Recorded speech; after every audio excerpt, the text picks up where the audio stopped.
সুপ্রিয় এসএসসি পরীক্ষার্থী, আসসালামু আলাইকুম। তোমরা সবাই কেমন আছো? আশা করি সবাই ভালো আছো। ইতিপূর্বে তোমাদের রসায়ন প্রথম পত্রের এমসিকিউর শিওর শর্ট দিয়েছিলাম। আজ রসায়ন দ্বিতীয় পত্রের শিওর শর্ট নিয়ে আলোচনা করতে চাই। এখন এমসিকিউ তো একটা বৃহৎ পরিসর। তুমি যদি তোমাদের প্রতিষ্ঠানের ক্লাসে একটুও মনোযোগী থাকো, যদি যে অধ্যায়গুলো আছে সেই অধ্যায়গুলো সম্পর্কে মিনিমাম ধারণা থাকে, আমি শিওর তুমি যদি আজকে আমার এই ক্লাসটা মনোযোগ দিয়ে শোনো, তাহলে তুমি এখানে 15 থেকে 20টি এমসিকিউ অবশ্যই কারেক্ট করতে পারবে ইনশাল্লাহ। তাহলে আমরা দেরি না করে আজকে শুরু করতে চাই। তোমাদের রসায়ন দ্বিতীয় পত্রের প্রথম অধ্যায়ের নাম হলো পরিবেশ রসায়ন। এই অধ্যায়টা খুবই ইম্পর্টেন্ট অধ্যায়। এই অধ্যায় থেকে 5 থেকে 6টি অবজেক্টিভ তুমি পেয়ে যাবে। এখান থেকে 2 থেকে 3টি ম্যাথমেটিক্যাল প্রবলেম তোমার আসবে। তবে এই ম্যাথমেটিক্যাল প্রবলেমগুলো খুব ছোট হবে, বৃহৎ পরিসরের হবে না। সাধারণত এমসিকিউতে যে সকল ম্যাথমেটিক্যাল প্রবলেম আসে সেগুলো একটু ছোট টাইপের হয়, যাতে তুমি খুব সহজে, খুব ইজিলি সেই ম্যাথমেটিক্যাল প্রবলেমটা তুমি সলভ করতে পারো। তবে এর জন্য কিছু শর্টকাট টেকনিকও আছে, সেই টেকনিকগুলো অবলম্বন করতে হবে। এখন আমরা যদি পরিবেশ রসায়ন কল্পনা করি, তাহলে প্রথমেই যেটা আসে তোমাদের সেটা হলো বয়েলের সূত্র, চার্লসের সূত্র, অ্যাভোগাড্রোর সূত্র এবং তোমার গেলুসাকের চাপীয় সূত্র। আর এই সূত্র কম্বাইন করে বয়েল ও চার্লসের কম্বিনেশন সূত্র, বয়েল, চার্লস এবং অ্যাভোগাড্রোর কম্বিনেশন সূত্র, এইগুলো তোমার ইন ডিটেলস একটু জানতে হবে। যেমন ধরো বয়েলের সূত্র, ভি ব্যস্তানুপাতিক পি। কখন বলো এটা? যখন টি স্থির। এই জন্য বয়েলের সূত্রের আরেকটি নাম হলো স্থির তাপমাত্রার সূত্র। একে আরেকটি নাম হলো সমুষ্ণ সূত্র, অর্থাৎ তাপমাত্রা যেহেতু স্থির থাকে, স্থির তাপমাত্রা সূত্র। তারপরে কি দেখো, কি দাঁড়ালো? আয়তন চাপের ব্যস্তানুপাতিক। আয়তন চাপের ব্যস্তানুপাতিক। তাহলে এটা কার সূত্র বলো? বয়েলের সূত্র। এটা আসে নিচের কোনটি? বয়েলের সূত্র। তাহলে টিক চিহ্ন দিবে এটা। এখন এপি এর উপরে পাওয়ার আছে 1, এটা যদি উপরে তোলো তাহলে এটাও কিন্তু কার সূত্র? বয়েলের সূত্র। এটাও কিন্তু আসে নিচের কোনটি? বয়েলের সূত্র। এবং বয়েলের সূত্রের মধ্যে কি সম্পর্ক আছে? কার মধ্যে সম্পর্ক আছে? আয়তন এবং চাপের মধ্যে সম্পর্ক আছে, এটাও আসে বহুপদী কোষায়ন যখন হয়। এখন এই বয়েলের সূত্র থেকে তোমার কয়েকটি রেখা পাওয়া যায়। এই রেখাগুলোকে বলা হয় আইসোথার্মাল রেখা। ভেরি ইম্পর্টেন্ট, এটা অনেকবার আসে। আইসোথার্মাল রেখা, আইসোথার্মাল রেখা অথবা আইসোথার্মাল কার্ভ। এর বাংলাটা হলো সমতাপীয় রেখা। আইসো মানে সম, থার্মাল মানে তাপমাত্রা, সমতাপীয় রেখা। তোমার অনেকবার অবজেক্টিভ আসছে, বয়েলের সূত্র থেকে যে সকল রেখা পাওয়া যায় সেই সকল রেখাকে কি বলে? আইসোথার্মাল রেখা, সমতাপীয় রেখা অথবা সমুষ্ণ রেখা।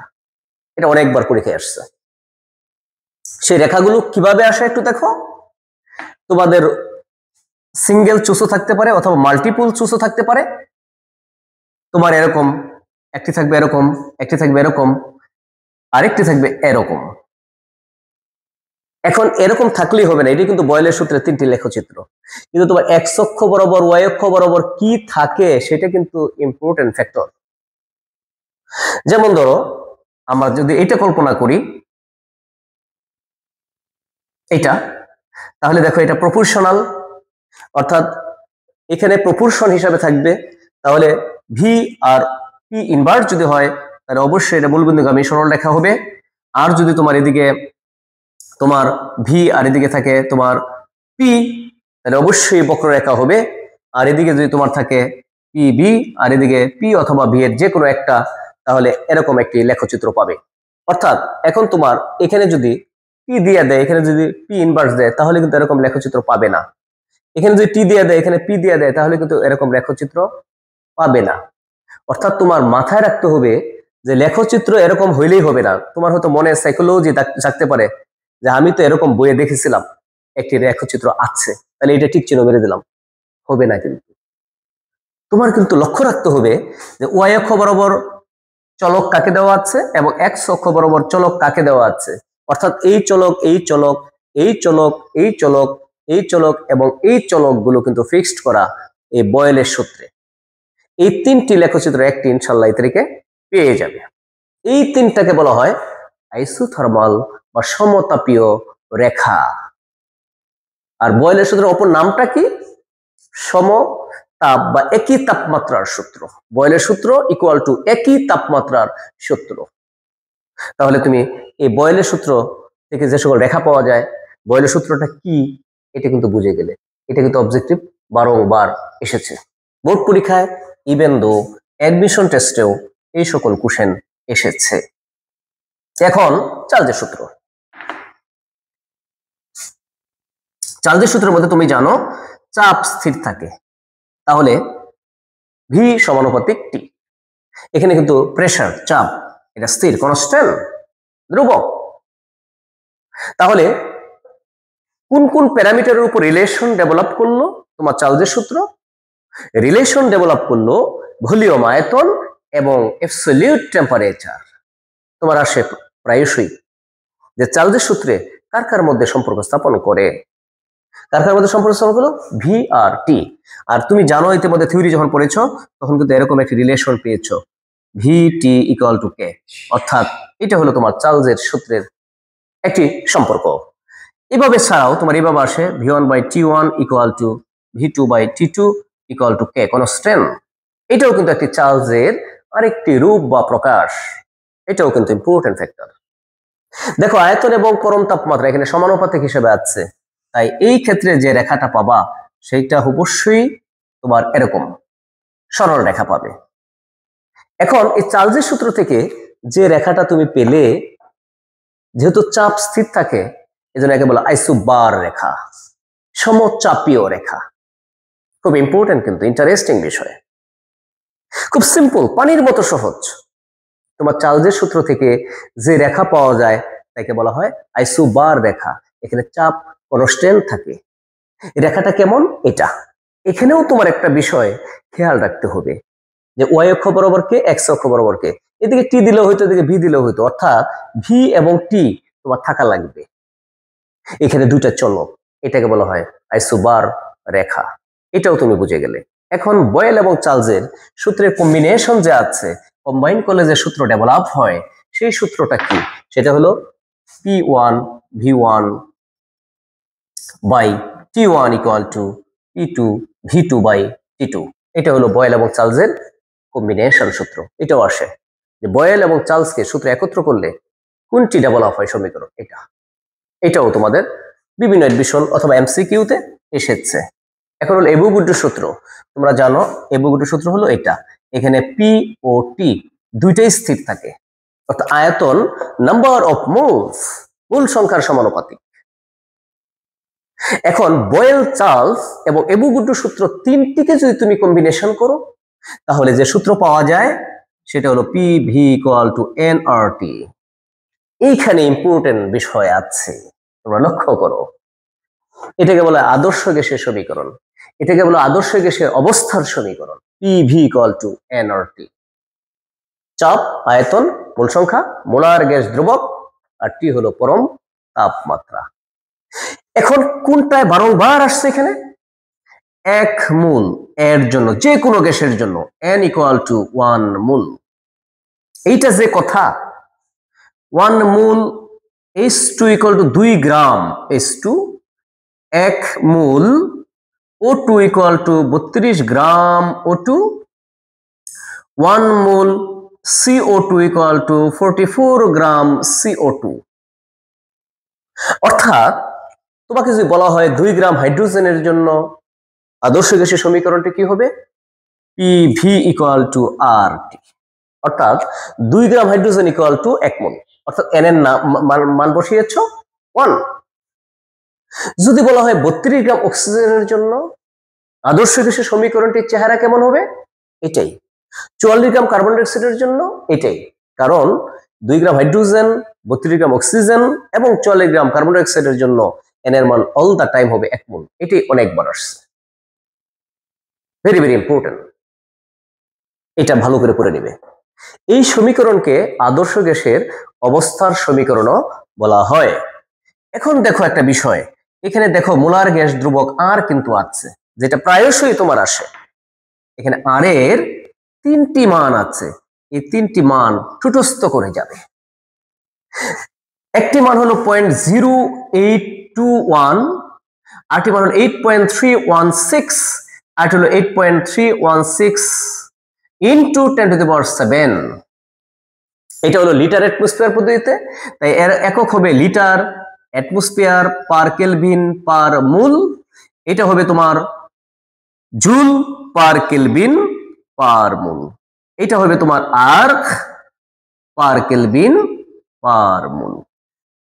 এই তিনটার একটা আসবে তোমাদের অবজেক্টিভ। নিচের কোনটি মোলার গ্যাস ধ্রুবক আর এর মান? যদি মান না আসে, আমি দেখেছি তোমার একক এসেছে, নিচের কোনটি মোলার গ্যাস ধ্রুবক আর এর একক? সিজিএস পদ্ধতিতে, এমকেএস পদ্ধতিতে, লিটার অ্যাটমসফিয়ার পদ্ধতিতে। Litre atmosphere per kelvin per mole, joule per kelvin per mole, erg per kelvin per mole. তুমি একটা বিষয় লক্ষ্য করো, ইন্টারেস্টিং বিষয়, একটা পড়লেই সব অবজেক্টিভ হয়ে যায়।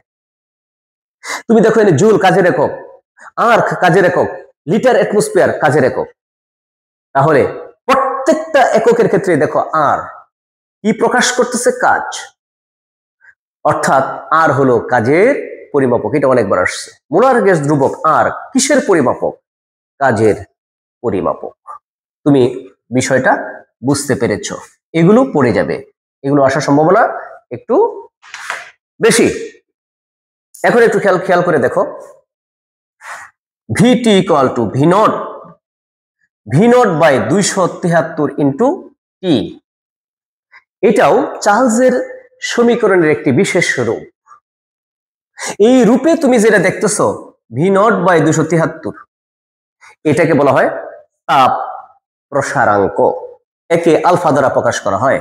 Is the very very important, অনেকবার আসছে এডমিশন টেস্টে, তোমাদের বোর্ড পরীক্ষায় সিকিউতে।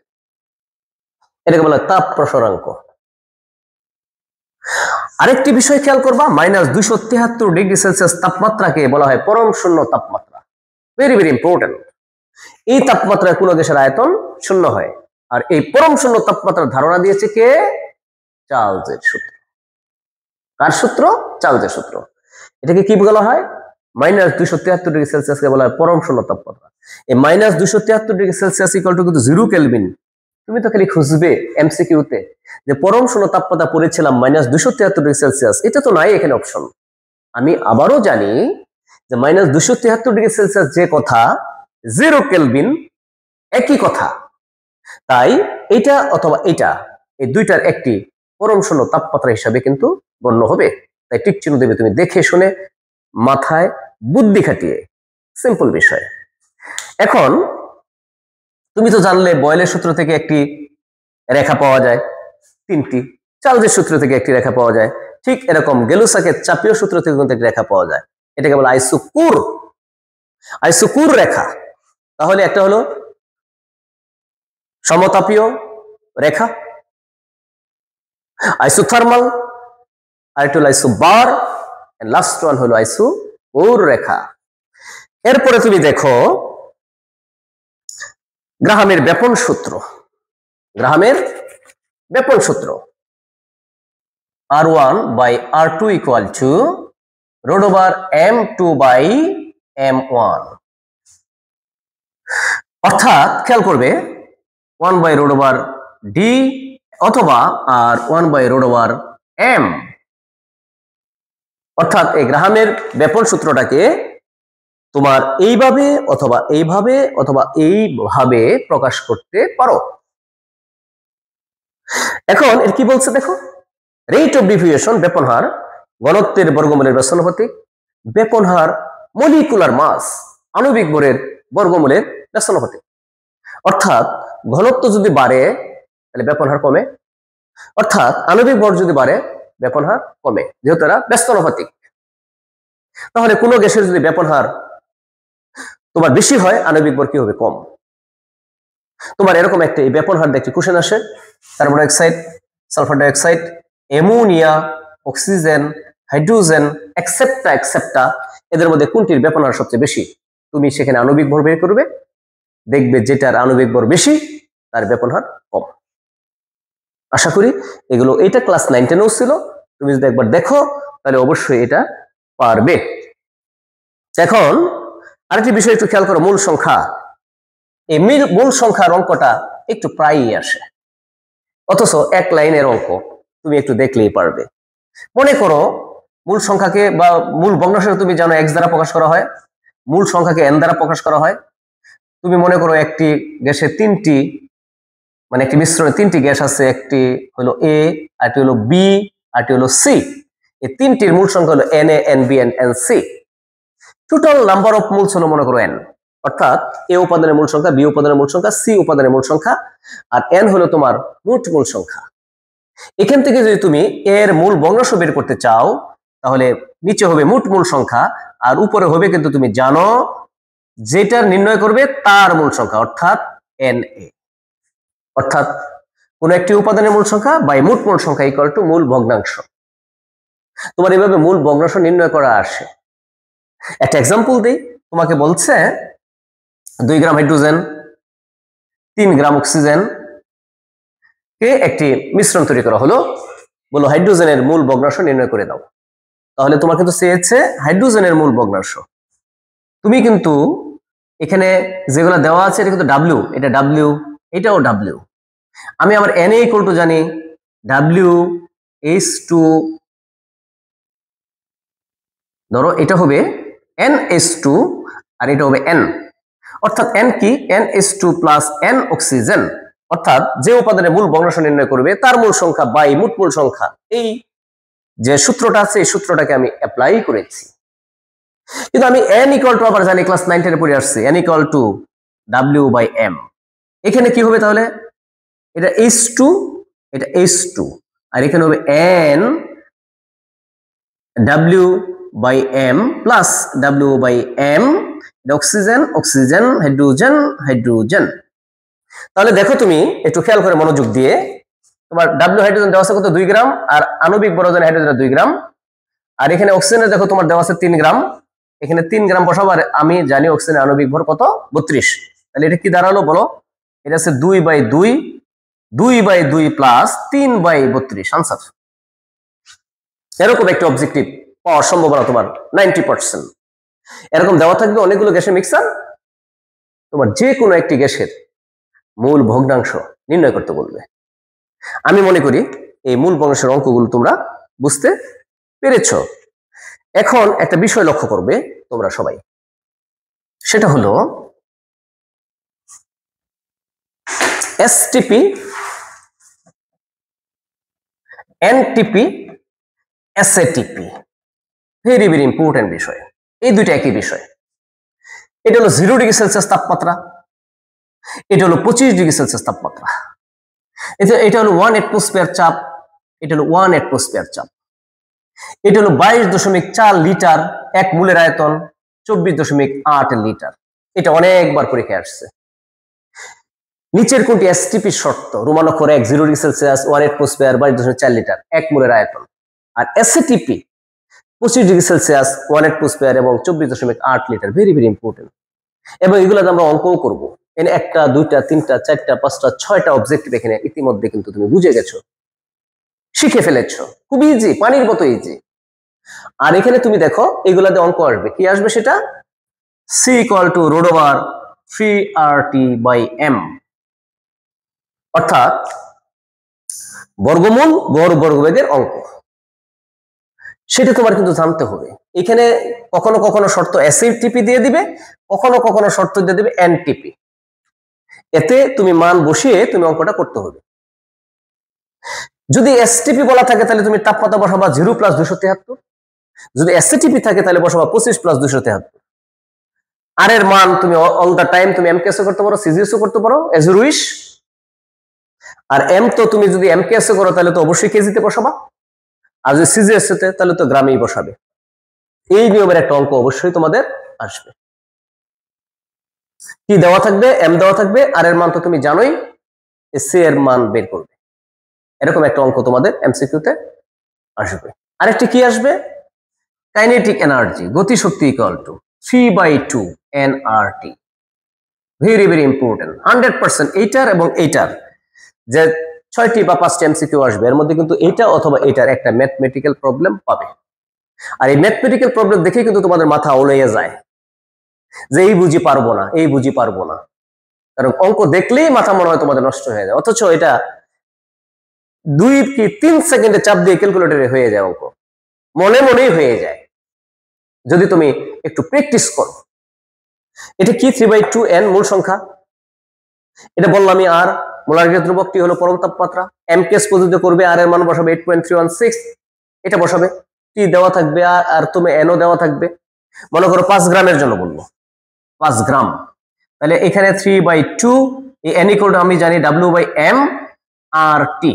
মনে করো 5 গ্রাম অক্সিজেনের কথা বলছে, তাহলে কি বসাবা তুমি এখানে 3/2, এখানে বসাবো 5, আর এম কত হবে 32, আর এর মান বসাবা, টি এর মান বসাবা, আনসার। খুব সিম্পল। অর্থাৎ এইটা এবং এটার তোমার অঙ্ক অবশ্যই অবশ্যই আসবে। অর্থাৎ এসএটিপি এবং এসটিপি অর এনটিপি, এই তিনটা টার্ম ভালো করে তুমি মনে রাখবে। এরপরে হলো তোমার দেখো জেড, সংকোচনশীলতা গুণাঙ্ক, ভেরি ভেরি ইম্পর্টেন্ট ফ্যাক্টর। সংকোচনশীলতা গুণাঙ্ক জেড ইকুয়াল টু 1 হলে সেটা আদর্শ হয়, তুমি জানো। আর বাস্তব হয় জেড এর মান 1 এর থেকে কম অথবা বেশি হতে পারে। এটা তুমি একটি গ্রাফ দেখে ডিটারমিন করেছ। দেখো এইখানে জেড ইকুয়াল টু 1, এটা হলো আদর্শ, আদর্শ, আর এটা হলো বাস্তব। এই বাস্তব গ্যাসের ক্ষেত্রে দেখো জেড প্রথমে মান নিচে গেছে, এর দিকে উপরে উঠছে। আমি জানি এখানে জেড এর মান 1 এর থেকে বড়, এখানে জেড এর মান 1 এর থেকে ছোট, আর এই লাইন বরাবর জেড এর মান 1। তাহলে এই গ্যাসটাকে মনে করো কার্বন ডাই অক্সাইড। তাহলে কার্বন ডাই অক্সাইডের ক্ষেত্রে এই জেড এর মান কি বলো 1 এর থেকে ছোট।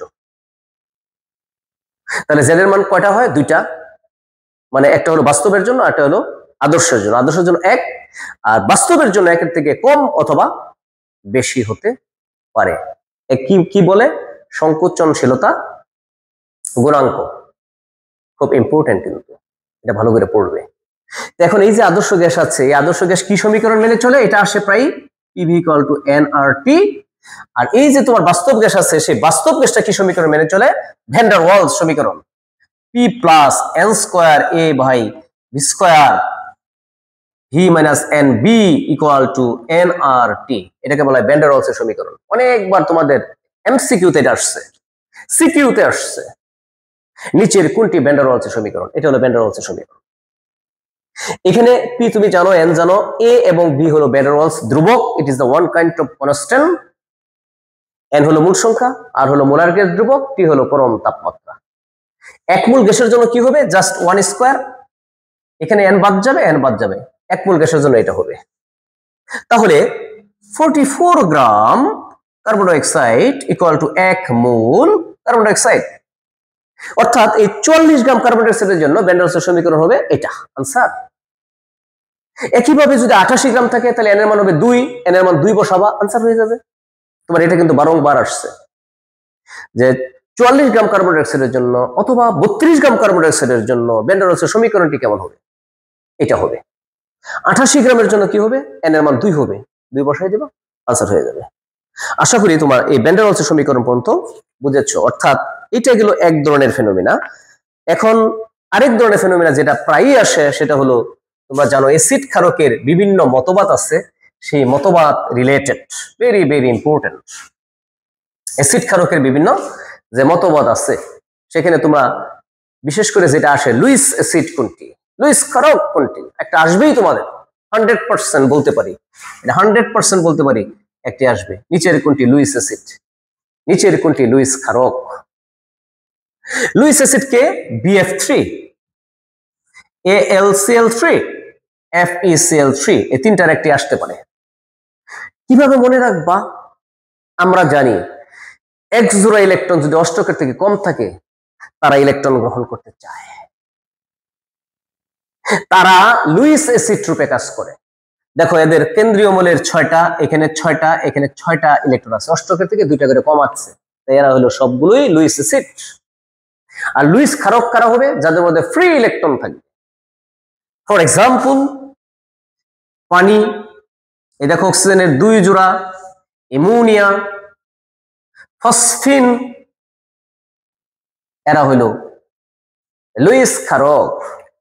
এই লুইস ক্ষারক ফ্রি ইলেকট্রন আছে। এখন এই 2টা মনে রাখলে তো মাথা গুলিয়ে যাবে।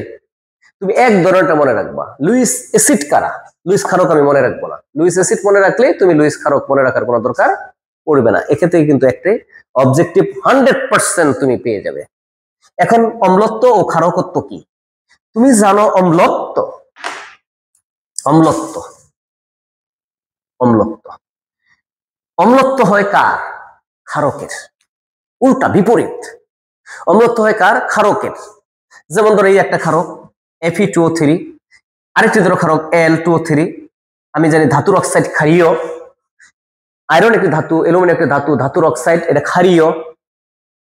এখানে ধরো 3 দুগুণে কত? 6, 3 দুগুণে কত?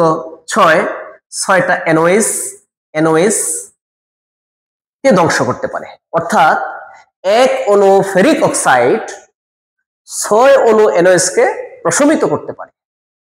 1 অণু অ্যালুমিনিয়াম অক্সাইড 6 অণু NOS কে প্রশমিত করতে পারে। তাই এই ক্ষারক এবং এই ক্ষারধর্মীর অক্সাইডের অম্লত্ব হইল 6। এটা 2টা যে কতবার আসছে আল্লাহ জানে। ক্যালসিয়াম অক্সাইড এটা একটা ক্ষারধর্মী অক্সাইড, এটাও তোমার NOS এর লগে বিক্রিয়া করাবা, দেখবে 2 অণু লগে বিক্রিয়া করবে। অর্থাৎ দেখি 2 অণুর সাথে করে কিনা, দেখো তো।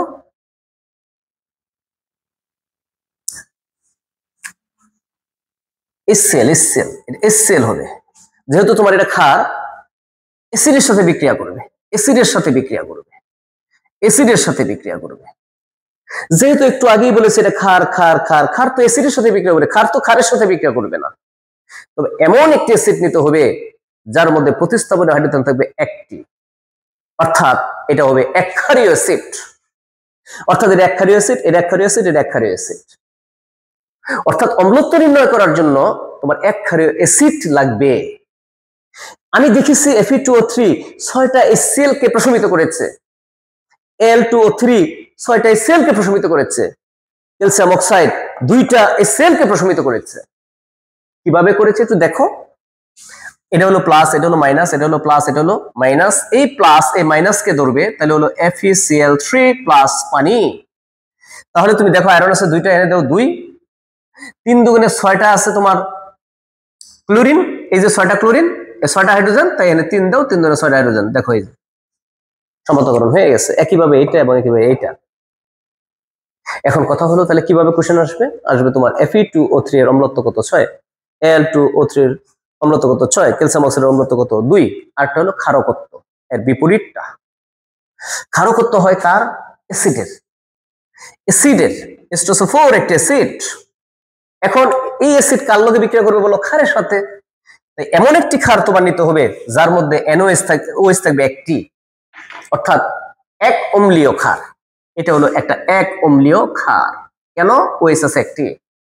এটা যদি বিক্রিয়া করাও তাহলে এরকম দাঁড়াবে সোডিয়াম সালফেট প্লাস পানি। এখন এখানে দেখো 2টা সোডিয়াম আছে, এখানে 2 দাও, আর এখানে হাইড্রোজেন কয়টা আছে দেখো? 2টা, 2টা 4টা, তাহলে এখানে 2 দাও। তাহলে কি দাঁড়ালো দেখো তো?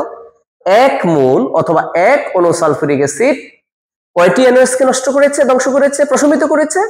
2টি। তাই এই সালফিউরিক অ্যাসিডের ক্ষারকত্ব হলো 2। এরকম তোমার অম্লত্ব এবং ক্ষারকত্ব আসবে। খুব ভালো করে এগুলো পড়ে নেবে। এখন হলো তোমার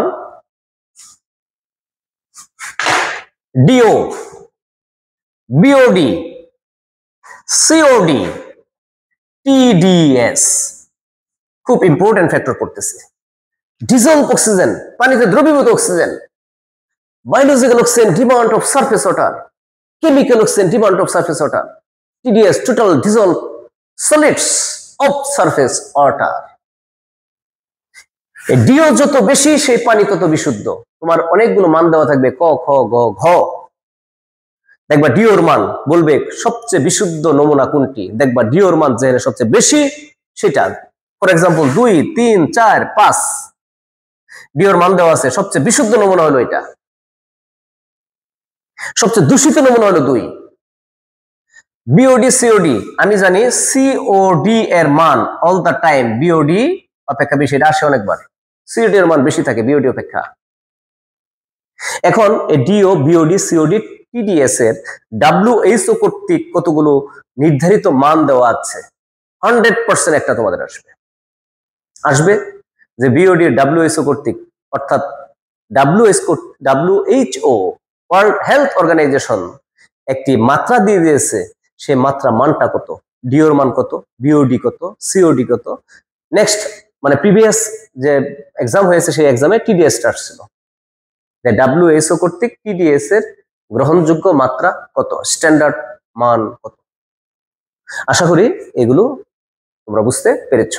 অর্থাৎ এই পরিবেশ রসায়ন থেকে আমরা যে সকল কোশ্চেনগুলো আমরা আলোচনা করলাম, এই কোশ্চেনগুলো যদি তুমি বুঝে পড়ে যেতে পারো, আমি 100% শিওর এখান থেকে 5টি MCQ তুমি পাবে।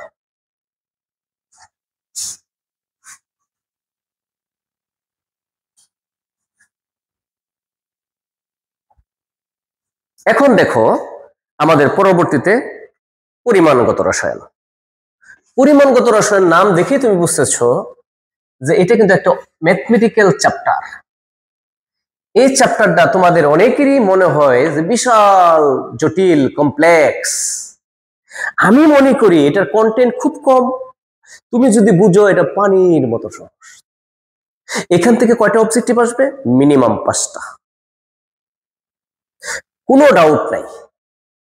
এর মধ্যে থেকেও তোমার 2 থেকে 3টা তোমার MCQ ম্যাথমেটিক্যাল প্রবলেম টাইপ পাবে।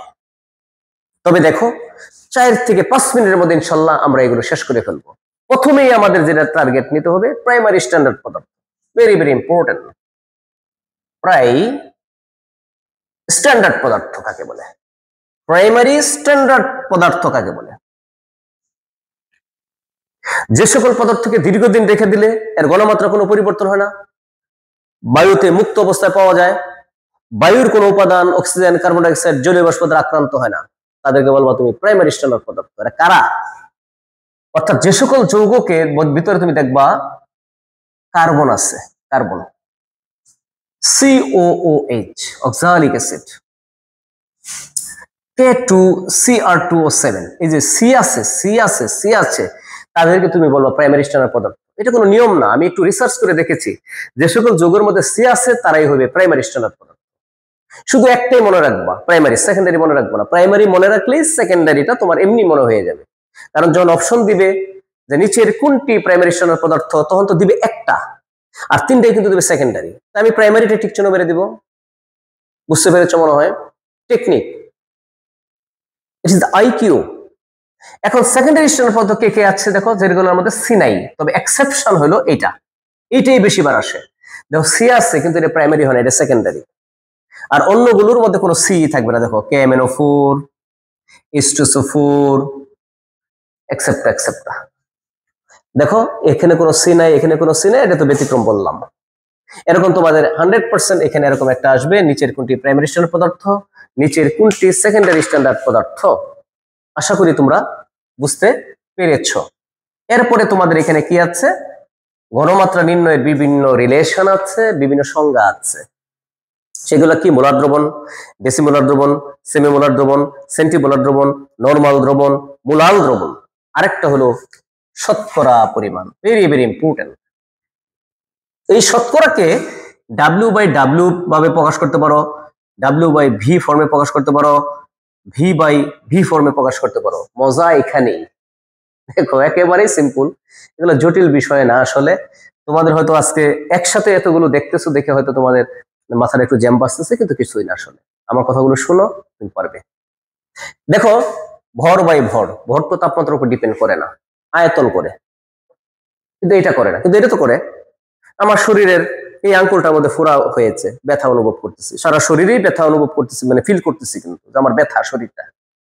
তাহলে এটা ডিপেন্ড করে তাপমাত্রার উপর, তাহলে টোটাল সিস্টেমটা ডিপেন্ড করবে তাপমাত্রার উপর। এটাও ডিপেন্ড করে না, এটাও করে না, তাহলে এটা তাপমাত্রার উপর নির্ভরশীল নয়। Very very important. এটা তাপমাত্রার উপর নির্ভরশীল, এটা তাপমাত্রার উপর নির্ভরশীল, যেহেতু ভি বাই ভি আছে, তাহলে এটা কিন্তু পেলে তাপমাত্রার উপর নির্ভর করে না। আরেকটা আছে মুলাল দ্রবণ, তাপমাত্রার উপর নির্ভর করে না। মুলাল, এই দুইটা আসে, নিচের কোনটি তাপমাত্রার উপর নির্ভর করে না? তাহলে নির্ভর করে কারা? মুলার, সেমিমুলার, ডেসিমুলার, নরমাল, এগুলো তাপমাত্রার উপর ডিপেন্ড করে। কি কি? মোলার দ্রবণ, সেমিমোলার দ্রবণ, ডেসিমোলার দ্রবণ, নরমাল দ্রবণ তাপমাত্রার উপর নির্ভর করে, কিন্তু এই দুইটা তাপমাত্রার উপর নির্ভর করে না, আর এই দুইটাও তাপমাত্রার উপর নির্ভর করে। এরকম একটা কোশ্চেন তুমি 100% পেয়ে যাবে। নিচের কোনগুলো তাপমাত্রার উপর নির্ভর করে, নিচের কোনগুলো তাপমাত্রার উপর নির্ভর করে না? আর তুমি যেগুলো দেখতেছো এগুলো সবগুলোই কিন্তু প্রমাণ দ্রবণ। ভেরি ভেরি ইম্পর্টেন্ট, প্রমাণ দ্রবণ। এখন একটি কোশ্চেন প্রায়শই আসে, আইকিউ, নিচের কোনটি দ্বারা প্রমাণ দ্রবণ তৈরি করা যায়? তুমি মনে রাখবা, প্রাইমারি স্ট্যান্ডার্ড পদ্ধতি দ্বারা প্রমাণ দ্রবণ তৈরি করা যায়। তাহলে একটু আগে যে পড়লে নিচের কোনটি প্রাইমারি স্ট্যান্ডার্ড পদার্থ, তাহলে অবশ্যই তুমি বুঝে গিয়েছো ওই সকল যৌগটাই কিন্তু আনসার করতে হবে, যে ওদের প্রাইমারি স্ট্যান্ডার্ড পদার্থের প্রমাণ দ্রবণ তৈরি করা যায়। এখন এখান থেকে ম্যাথমেটিক্যাল প্রবলেম কি আসবে সেটা হলো, দেখো মনোযোগ দাও। 2% NaOH এর ঘনমাত্রা মোলারিটিতে নির্ণয় করো। 9-10 করছো। 2% মানে কি? 2/100, এটা হলো W আর এটা হলো V। কি দেওয়া আছে? W = 2 গ্রাম, V = কত? 100 মিলিলিটার, S = তোমার মান চাইছে, M = কত তুমি জানো? 40। তাহলে S = 1000 W/mV বসাই দেব আনসার। এরকম একটা অঙ্ক আসবে এমসিকিউতে। আমি হয়তো অনেক ডিটেলস করেছি, কিন্তু তুমি যখন পারবে তখন তো আর এগুলো লিখবে না, তুমি ক্যালকুলেটর চাপ দিয়ে 10 সেকেন্ডে করে ফেলবে। 2% NaOH এর ঘনমাত্রা মোলারিটিতে নির্ণয় করো। এখন তুমি এখানে যে রেজাল্টটা পাবে, সেই রেজাল্টটা না চেয়েও তোমাদের আসে যে 2% NaOH এর ঘনমাত্রা ppm এ নির্ণয় করো, parts per million. Very very important, ppm, parts per million. এখন ppm এ যদি নির্ণয় করতে হয়, তোমার কিন্তু এই পর্যন্ত আসতেই হবে। এখানে যেটা বের হবে সেটা বের হবে মোলারিটিতে। মোলারিটি = কি জানো তুমি? মোল পার লিটার। এই মোল পার লিটারকে তোমার নিতে হবে মিলিগ্রাম পার লিটার, কারণ আমরা জানি ppm = মিলিগ্রাম পার লিটার। অর্থাৎ 1 লিটারে কত মিলিগ্রাম দ্রবীভূত আছে তাকেই বলা হয় ppm। সিম্পল, পানির মতো সহজ। 1 লিটারে কত মিলিগ্রাম দ্রবীভূত আছে তাকেই বলা হয় ppm। তাহলে আমার আছে মোল পার লিটার, এখানে নিতে হবে তোমার মিলিগ্রাম পার লিটার। তাহলে যে যৌগ হবে সেই যৌগটাকে তুমি আণবিক ভর 40 দ্বারা গুণ করবে, তাহলে হবে গ্রাম পার লিটার। একে তুমি 1000 দ্বারা গুণ করবে, তাহলে হবে মিলিগ্রাম পার লিটার, আর এটা হলো ppm।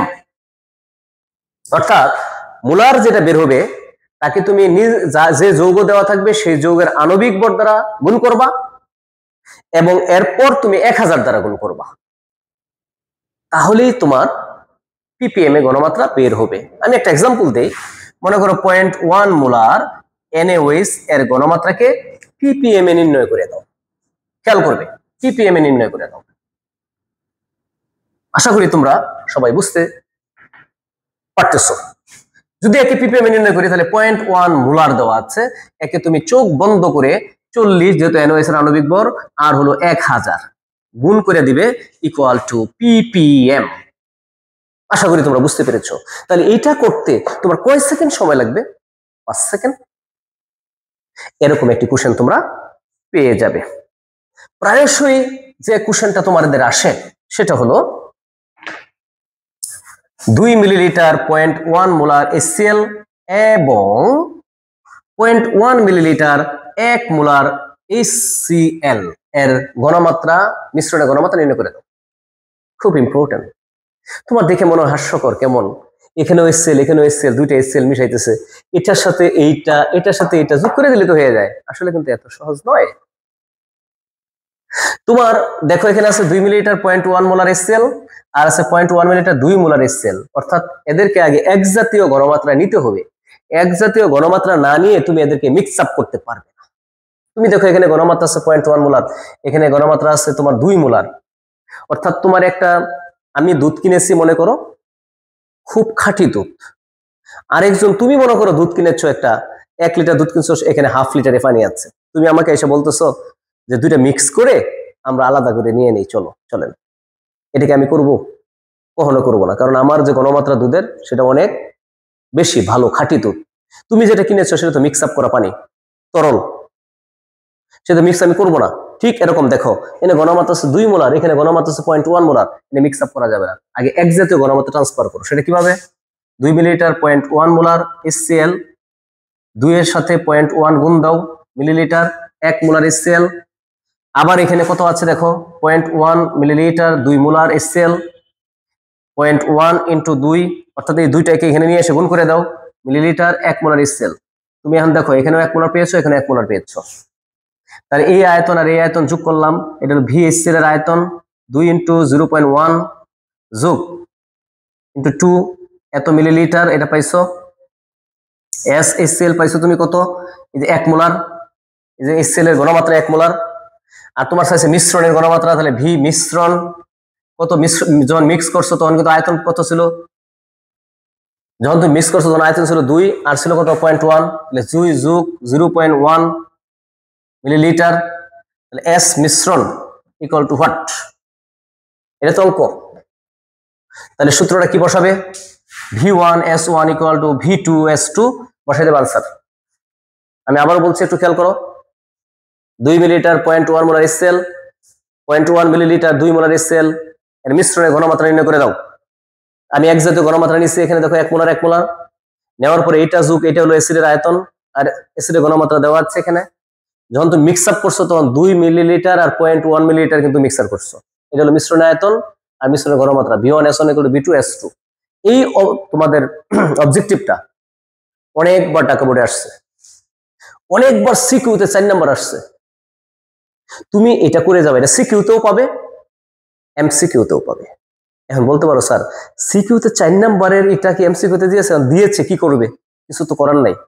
তবে এটা যদি তুমি বুঝে থাকো, তুমি একটা এমসিকিউর জন্য 1 মিনিট টাইম, একটি এমসিকিউর জন্য 60 সেকেন্ড টাইম, অনেক এমসিকিউ আছে তুমি 2 সেকেন্ডে করে ফেলবে, এইটা না 1 মিনিটে করলা, তাতে সমস্যা কোথায়? আশা করি তোমরা বুঝতে পেরেছ।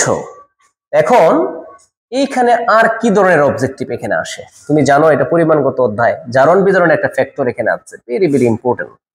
জারণ বিজারণকে বলা হয় মডার্ন কনসেপ্ট অফ কেমিস্ট্রি।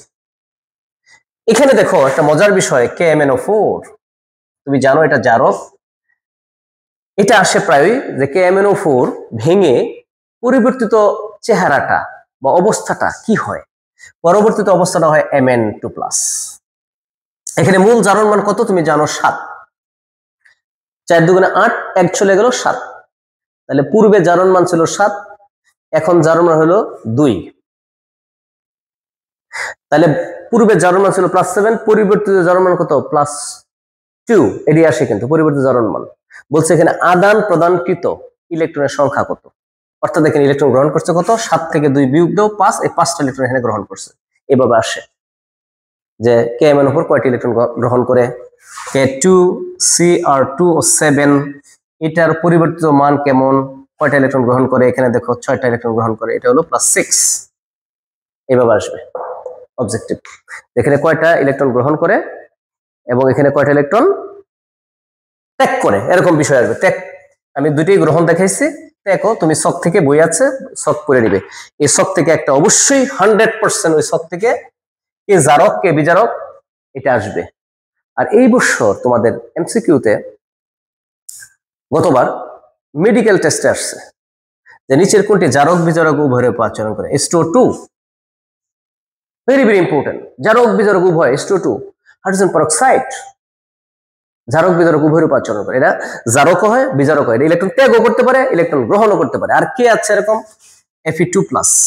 আর কে আছে Sn2+, আর কে আছে কপার প্লাস, আর কে আছে যে এরকম জারক বিজারক উভয় রূপে তোমার আচরণ করে Pb2+, ভেরি ভেরি ইম্পর্টেন্ট, পড়বা একটা আসবে 100% শিওর। নিচের কোনটি জারক বিজারক উভয় রূপে আচরণ করে? Hydrogen peroxide Fe2+, Sn2+, Cu+, Pb2+। তবে এইগুলো মনে রাখবে কিভাবে? কিভাবে রাখবে?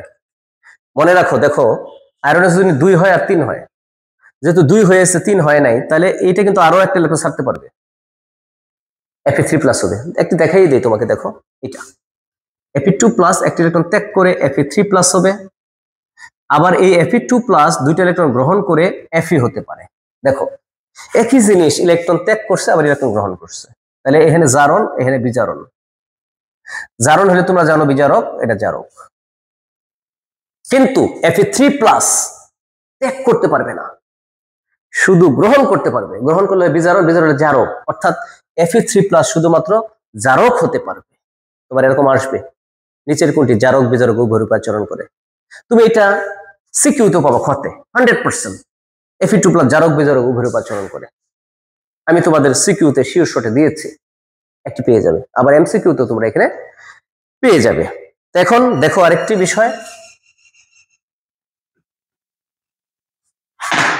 দেখো Fe2+ plus S plus plus Cr2O7 2- equal to A plus Cr3 plus H2O, এরকম একটি এমসিকিউ তোমাদের বোর্ডে এসেছে।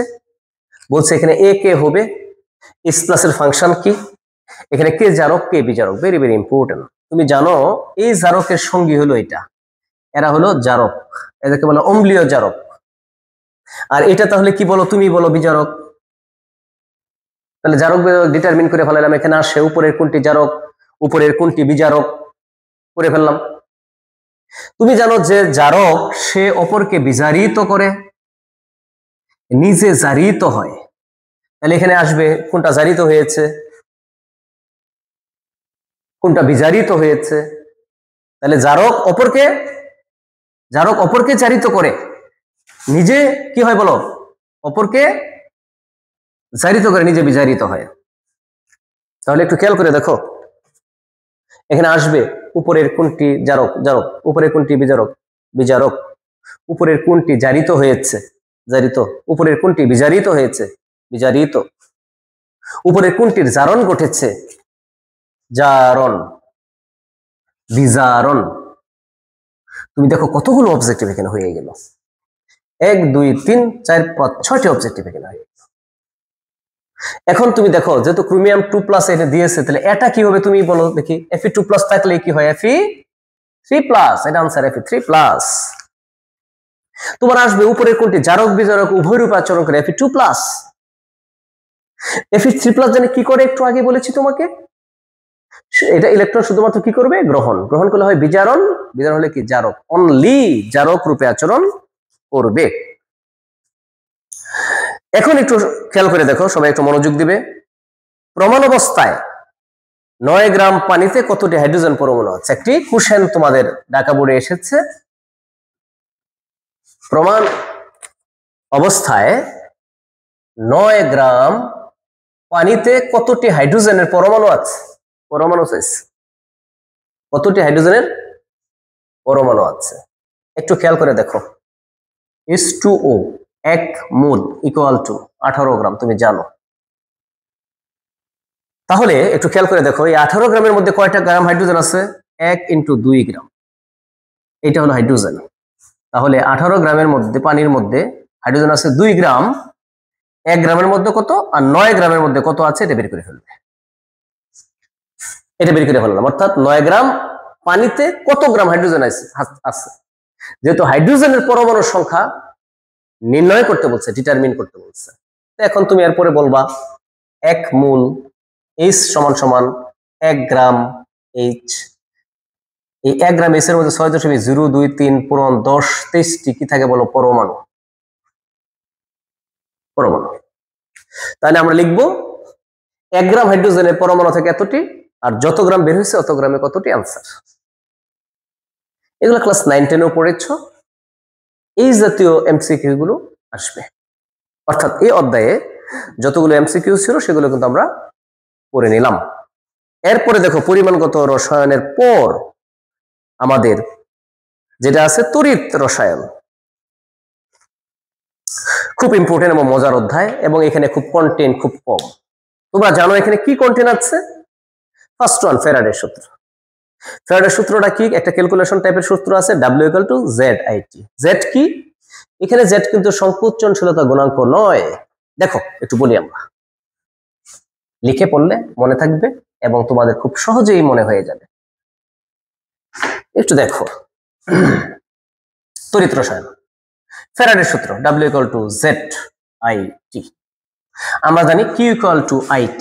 তোমাদের সাধারণত এই সূত্র অথবা এই সূত্রের অঙ্ক আসে। এটাও একটা ম্যাথমেটিক্যাল টার্মের চ্যাপ্টার, অনেকগুলো অঙ্ক এখানে আছে।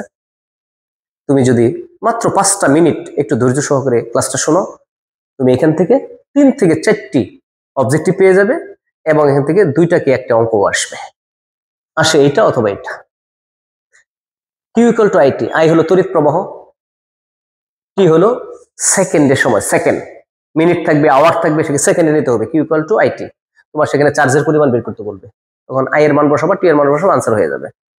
এরপরে হলো W = ZIT। এই জেড কিন্তু তুমি পরিবেশ রসায়নে পড়েছো সংকোচনশীলতা গুণাঙ্ক, যেটা আদর্শ গ্যাস নাকি বাস্তব গ্যাস সেটাকে ডিটারমিন করে। কিন্তু এইখানে জেড হলো তোমার তড়িৎ রাসায়নিক তুল্যাঙ্ক। একে কাকে বলে? মৌলটির পারমাণবিক ভর বাই যোজনী ইন্টু 96,500। মৌলটির পারমাণবিক ভর, এটাতে একটা আসবেই।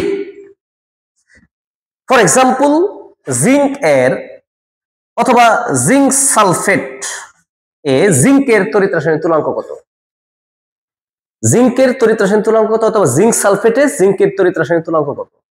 তোমার কিন্তু বলছে মৌল, মৌল বলতে কিন্তু এই জিঙ্ক ধাতু। তাহলে জিঙ্কের যে পারমাণবিক ভর আছে তোমার 65, মৌলটির পারমাণবিক ভর, জিঙ্কের যোজনী আমরা জানি 2, অথবা তুমি জানো সালফেটের 2, জিঙ্কেরও 2, তাহলে যোজনী 2 ইন্টু 96,500। এইভাবে তোমার জেড এর মান আসবে, যে নিচের কোনটি জিঙ্কের তোমার তড়িৎ রাসায়নিক তুল্যাঙ্কের মান, নিচের কোনটি সোডিয়ামের তড়িৎ রাসায়নিক তুল্যাঙ্কের মান, নিচের কোনটি কপারের তড়িৎ রাসায়নিক তুল্যাঙ্কের মান। তাহলে তোমার কিন্তু এই পারমাণবিক ভরগুলো জানতে হবে। কার কার জানতে হবে? কপারের, নিকেলের, আয়রনের, সিলভারের 108, আয়রনের 56, নিকেলের 58, 63.5, এবং যোজনীয় জানতে হবে তোমার। এটা 2, এটা 2, এটা 2 অথবা 3 কোনটা থাকে এটা দেখবে ওখানে, এটা 1। যৌগ উল্লেখ করা থাকবে, যেমন ফর এক্সাম্পল কপার সালফেট, আমি জানি এখানে যোজনী কত 2। তোমার বলবে কপারের তড়িৎ রাসায়নিক তুল্যাঙ্ক কত, তখন এখানে এই সূত্রের মধ্যে বসাবে আর 5 সেকেন্ডে উত্তর হবে। আশা করি তোমরা তড়িৎ রাসায়নিক তুল্যাঙ্ক কিভাবে নির্ণয় করতে হয় তোমরা এটা বুঝে গিয়েছো। এখন বিষয়টা হলো আর কি আছে এখানে, দেখো 1 ফ্যারাডে = কত, কি মান কত, কত কুলম। 1 ফ্যারাডে = কত কুলম। দেখো 1 ফ্যারাডে = 96,500 কুলম। কোনো কোশ্চেন না আসলেও তোমার এই কোশ্চেনটা আসবে এখন যেটা পড়বো। বলতেছে দেখো, এই সিলভার প্লাস অথবা তোমার সিলভার সালফেট হইতে পারে, সিলভার সালফেট, সিলভার সালফেট তোমরা জানো সিলভার জন্য 1, সালফেট জন্য 2, সিলভার সালফেট। এই সিলভার সালফেটের যে সিলভার আছে একে তোমার চার্জ মুক্ত করতে হলে কত ফ্যারাডের চার্জ দরকার হয়। যেমন সিলভার প্লাস মানে কি, এখানে প্লাস মানে একটা ইলেকট্রন কম আছে, এই একটা ইলেকট্রন তারা দিয়ে দাও, দিয়ে দিলে কি হলো সিলভার। আমরা জানি একটা ইলেকট্রনের জন্য 1 ফ্যারাডে, 1 ফ্যারাডে = 96,500 কুলম। আর সিলভারের পারমাণবিক ভর কত? 108 গ্রাম। পারমাণবিক ভর কত? 108 গ্রাম। তাহলে 1 ফ্যারাডে যদি তুমি চার্জ প্রবাহিত করো অথবা 96,500 কুলম চার্জ প্রবাহিত করো, তাহলে তোমার 108 গ্রাম সিলভার ক্যাথোডে জমা হবে। খুব ইম্পর্টেন্ট কিন্তু। অথবা আসে 108 গ্রাম সিলভার জমা করতে কি পরিমাণ চার্জ দেওয়া লাগে? 96,500 কুলম। অথবা 1 ফ্যারাডে। আরেকটা एग्जांपल দেই তোমাদের, জিঙ্ক 2 প্লাস। তুমি জানো এটা 2টা ইলেকট্রন কম আছে, জিঙ্ক, তাহলে কয় ফ্যারাডে? 2 ফ্যারাডে। জিঙ্কের কত? 65 গ্রাম। তোমার আসে এই 65 গ্রাম জিঙ্ক জমা করতে কত ফ্যারাডে দরকার? তুমি বলো কত ফ্যারাডে দরকার? 2 ফ্যারাডে। বুঝতে পেরেছো তোমরা মনে হয়? অথবা 96,500 × 2, এটা তোমাদের আসবে। এখন আরেকটি বিষয় দেখো, এই টাইপের অঙ্ক তোমাদের আসবে চার্জ মুক্ত করতে 100% করবে, একটি আসবে এখান থেকে অবজেক্টিভ। এরপরে দেখো তোমাদের একটা সক্রিয়তা ক্রম সিরিজ আছে, তুমি জানো, হাইড্রোজেন, এরপরে কপার, এরপরে হলো পারদ, এরপরে হলো সিলভার, এরপরে হলো ওরিক, গোল্ড, এরকম। তুমি শুধুমাত্র এই হাইড্রোজেনের নিচে যারা আছে এদেরকে মনে রাখবা, কারণ এই টোটাল এই সক্রিয়তা ক্রম সিরিজটা মনে রাখা এই জারণ মান বিজারণ মান দিয়ে টাফ হয়ে যায়। তবে আমি দেখেছি তুমি যদি হাইড্রোজেনের নিচে কয়েকটা, 1টা 2টা 3টা 4টা মনে রাখতে পারো, পরে উপরে যারা আছে তুমি এমনি পারবা। যেমন আমি একটা एग्जांपल দেই, ওনারা বলতেছেন যে জিঙ্ক 2 প্লাস, এটা একটা অর্ধকোষ, তোমরা জানো এটা কি অর্ধকোষ? ধাতুর আয়ন অর্ধকোষ, ধাতুর আয়ন অর্ধকোষ। জিঙ্ক একটি ধাতু, এটা ধাতুর আয়ন। তুমি জানো এটা একটা তড়িৎদ্বার, এটা হলো একটি তড়িৎ বিশ্লেষ্য, এটা এনোড এবং এটা এনোড তড়িৎ বিশ্লেষ্য। এখন বলতেছে কয় এটা এনোড হবে না ক্যাথোড হবে, এটা কিসের উপর ডিপেন্ড করবে? ওই যে সক্রিয়তা ক্রম সিরিজের উপর নির্ভর করবে। এটা তোমার আসবে যে এর সাথে কোনটি, নিচের কোনটি ক্যাথোড রূপে কাজ করে, এর সাথে নিচের কোনটি ক্যাথোড রূপে কাজ করে। ক্যাথোড রূপে কাজ করবে কোনটা বলো তো? সক্রিয়তা ক্রম সিরিজে জিঙ্কের নিচে যারা যারা থাকবে সবাই ক্যাথোড রূপে কাজ করবে। তাহলে জিঙ্কের নিচে কে থাকবে? হাইড্রোজেন। তাহলে এর সাথে ক্যাথোড রূপে কাজ করবে হাইড্রোজেন, এর সাথে ক্যাথোড রূপে কাজ করবে কপার, এর সাথে ক্যাথোড রূপে কাজ করবে মার্কারি, সিলভার এন্ড ওরিক। 100% তুমি এরকম একটা অবজেক্টিভ পাবে। এরকম একটা অর্ধকোষ দেওয়া থাকবে যে নিচের কোনটির সাথে এনোড রূপে কাজ করবে, ক্যাথোড রূপে কাজ করবে, এরকম আসবে। যেমন ধরো একটা एग्जांपल দিই আমি, কপার 2 প্লাস, এটা একটা অর্ধকোষ। এখন আসছে কোশ্চেন তোমার, নিচের কোনটির সাথে এইটা এনোড রূপে কাজ করবে? এনোড, কিন্তু এনোড, তাহলে এটা এনোড হলে এরা হবে কি ক্যাথোড? এটা ক্যাথোড রূপে কাজ করবে কোনটির সাথে? নিচের কোনটি? হাইড্রোজেনের সাথে, কারণ এটার উপরে এটা, অর্থাৎ এর উপরে এটা, তাহলে এটা হবে এনোড, এটা হবে ক্যাথোড। এত বেশি পেঁচা নিয়ে কিছু নেই। দেখো এখানে কিন্তু কপারের নিচে জিঙ্ক নাই, তাহলে এটা হবে ক্যাথোড, এটা হবে এনোড, কারণ আমি জানি কপারের অনেক উপরে জিঙ্ক। তাহলে যেটা এনোড রূপে কাজ করবে সেটা উপরে থাকতে হবে, সক্রিয়তা ক্রম সিরিজের উপরে। তাহলে যদি এইটা আর এইটা কম্পেয়ার করো, তাহলে এটা হবে তোমার এনোড, এটা হবে ক্যাথোড, আর এর সাথে এরা সবাই হবে ক্যাথোড। এরকম একটি কোশ্চেন তোমরা পেয়ে যাবে, অবশ্যই পেয়ে যাবে। এখন হলো হাইড্রোজেনের তড়িৎদ্বার বিভব কত? তোমরা জানো হাইড্রোজেন তড়িৎদ্বারের বিভবের মান হলো 0 ভোল্ট। ভেরি ভেরি ইম্পর্টেন্ট প্রমাণ, হাইড্রোজেন তড়িৎদ্বারের বিভব হলো 0 ভোল্ট। আর এই হাইড্রোজেন তড়িৎদ্বারকে কিভাবে প্রকাশ করা হয়? H2H+। এখানে ঘনমাত্রা তোমরা জানো 1 মোলার। তোমরা জানো যে হাইড্রোজেন গ্যাসটা প্রবেশ করাইতে হয় সেটা 1 অ্যাটমসফিয়ারে। এটা হলো তোমাদের হাইড্রোজেন তড়িৎদ্বার। এখন প্রায়শই আসে হাইড্রোজেন তড়িৎদ্বারে যে অ্যাসিড নাও সেটা ঘনমাত্রা কত? 1 মোলার। হাইড্রোজেন তড়িৎদ্বারে যে গ্যাসটা প্রবেশ করা নলের ভিতর দিয়ে সেটা কত অ্যাটমসফিয়ার চাপে? 1 অ্যাটমসফিয়ার। কত ডিগ্রি সেলসিয়াস তাপমাত্রায়? 25 ডিগ্রি সেলসিয়াস তাপমাত্রায়। কয়টা অবজেক্ট তুমি দেখো? 1 2 3। আবার এটা প্রকাশ করা হয় হাইড্রোজেন তড়িৎদ্বারকে এইভাবে। 4টা অবজেক্টিভ এখানে আছে, এইগুলো বারংবার তোমাদের আসে যে হাইড্রোজেন তড়িৎদ্বারের বিভবের মান কত? 0 ভোল্ট। দেখছো 6টা অবজেক্টিভ এখানে। হাইড্রোজেন তড়িৎদ্বারকে কি দ্বারা প্রকাশ করা হয়? এই যেভাবে। এসিডের ঘনমাত্রা কত? 1 মোলার। কত অ্যাটমসফিয়ার চাপে তোমার হাইড্রোজেন গ্যাস প্রবাহিত করতে? 1 অ্যাটমসফিয়ার। কত তাপমাত্রায়? 25 ডিগ্রি সেলসিয়াস তাপমাত্রায়। আশা করি পানির মতো সহজ তোমরা বুঝতে পেরেছ। এখন একটি অঙ্ক তোমাদের যা আসবেই, সেটা হলো মনে করো E0 জিঙ্ক 2 প্লাস দেওয়া আছে, মনে করো plus 0.76 volt. E0 copper 2 plus, copper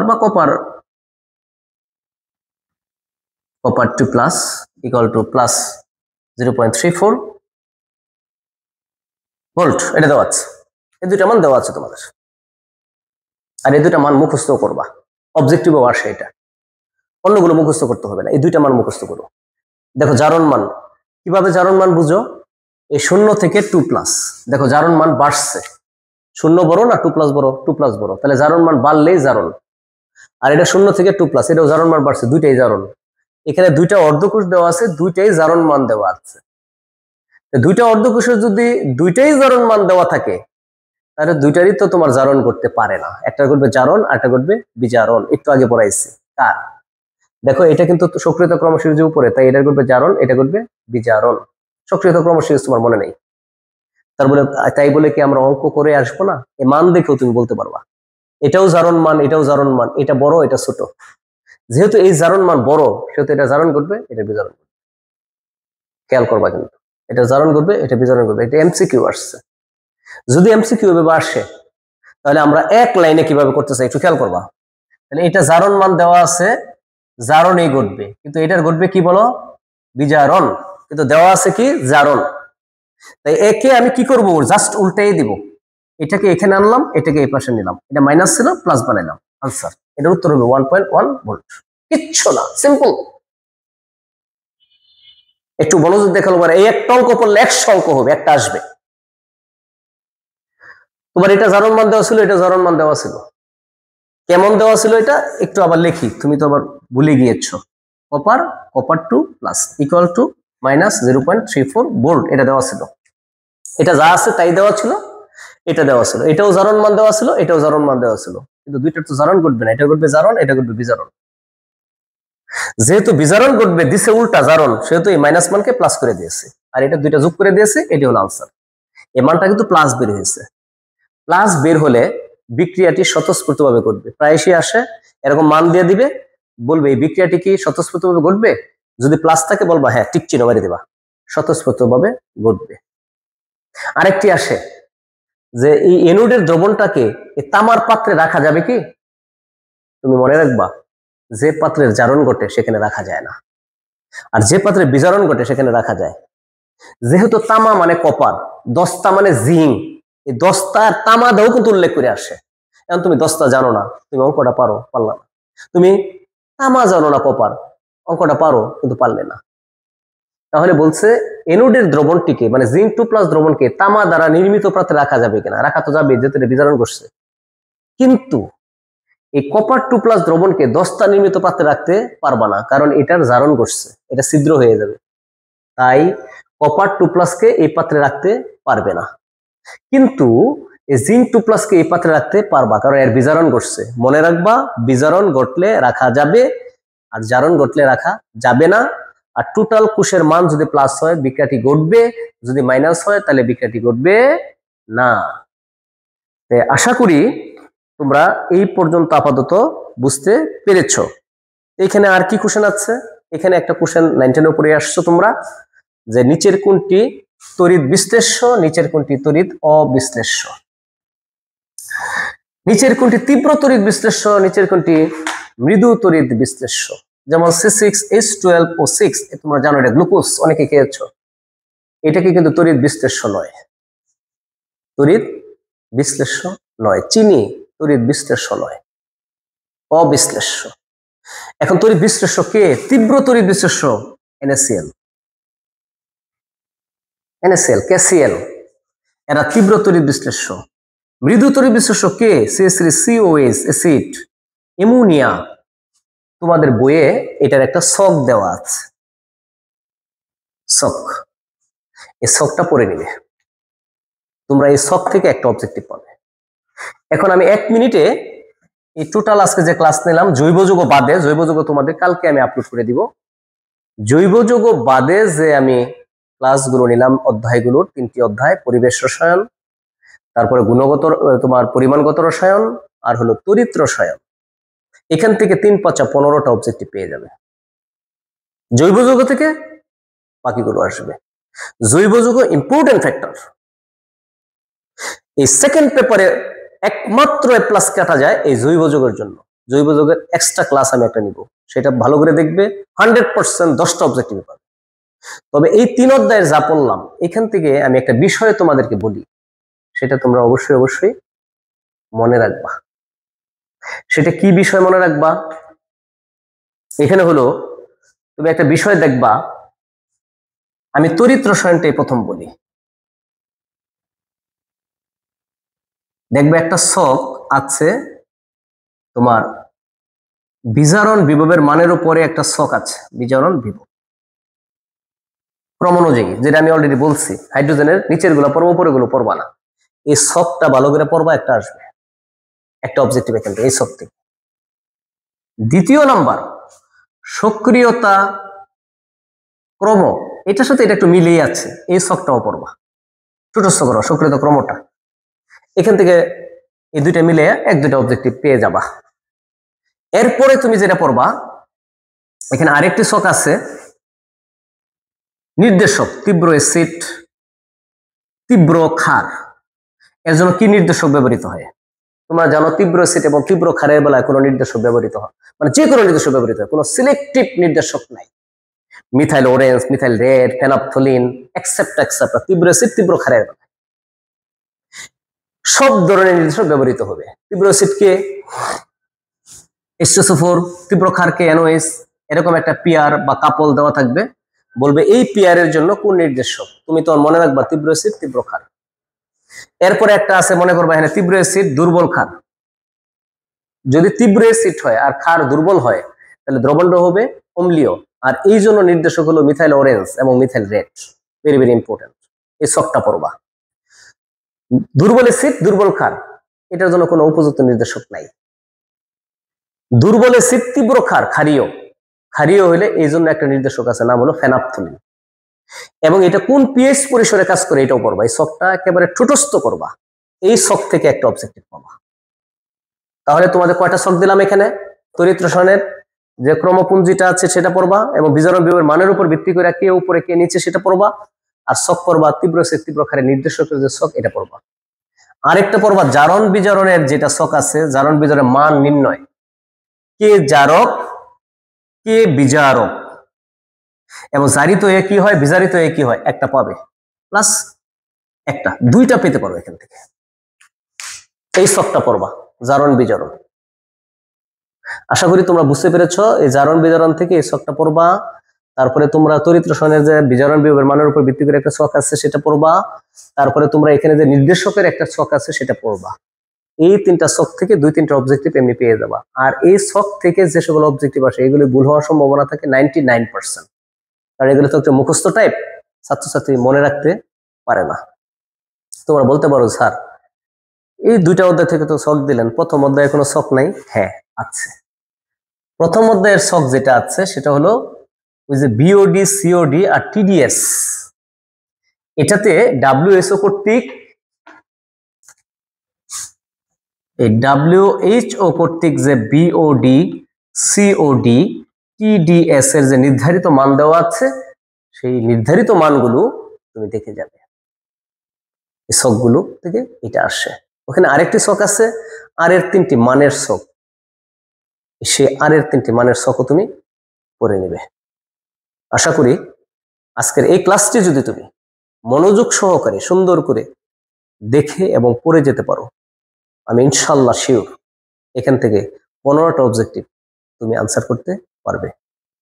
যদি আমার এই ভিডিওটি ভালো লাগে তাহলে আমার এই চ্যানেলটাকে সাবস্ক্রাইব করবে এবং এই ভিডিওটিকে আমাকে শেয়ার দিবে এবং কমেন্ট করে জানালে আমি উপকৃত হব।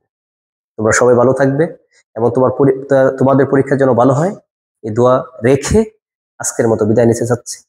সবাই ভালো থাকবে। খোদা হাফেজ।